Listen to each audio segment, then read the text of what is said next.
Magazine சிறைச்சாலையின் 5ஆம் ward நாமலுக்கு. Namal Rajapaksa கைது செய்யப்பட போகிறார் என்பது கடந்த வாரம் பெரிய செய்தியாக இருந்தது.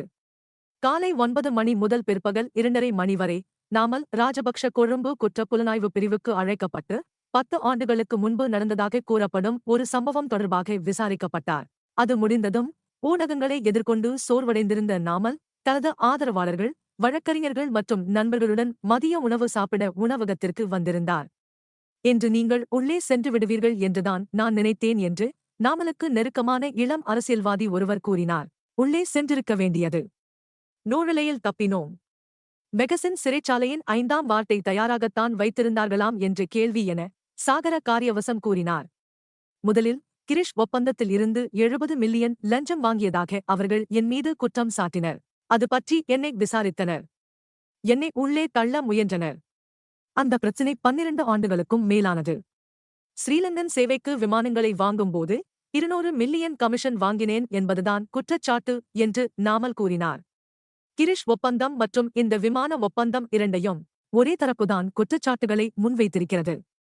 ஆனால் அந்த 2 இடங்களிலும் அவர்கள் கொடுத்த வாக்குமூலங்கள் ஒன்றுக்கொன்று முரண்படுகின்றன. நல்ல வேளை, அந்த முதல் அறிக்கையின் நகலை எடுத்துக்கொண்டுதான் நாங்கள் அந்த விசாரணைக்கு சென்றிருந்தோம் என்று ஒரு வழக்கறிஞர் கூறினார். ஆம்.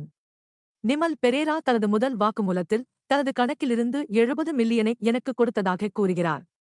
அதிர்ஷ்டவசமாக 2வது வாக்குமூலத்தில் அந்த கணக்கு அவருடையது அல்ல என்று கூறியிருக்கிறார். எனவே இந்த 2 கூற்றுகளும் சரியா என்று நாங்கள் கேட்டோம். விசாரணை அதிகாரி முழிக்கிறார் என்று மனோஜ் கமகே கூறினார். அடுத்த கேள்வி, அந்த கொடுக்கல் வாங்கலை பற்றி பேசுவதற்காக நாமல் எம்பி வந்த வாகனம் பற்றியது. அந்த வாகனத்தின் இலக்கத்தை கூட கொடுத்திருக்கிறார்கள்.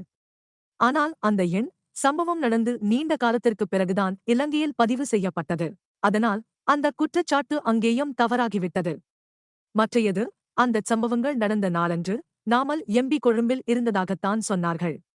ஆனால் அந்நாட்களில் அவர் தங்காலையில் இருந்ததை தொலைபேசி அழைப்புச் சோதனை நிரூபித்தது என்று தான் குற்றமற்றவர் என்பதை நாமல் தனது கூட்டாளிகளுக்கு விளக்கினார்.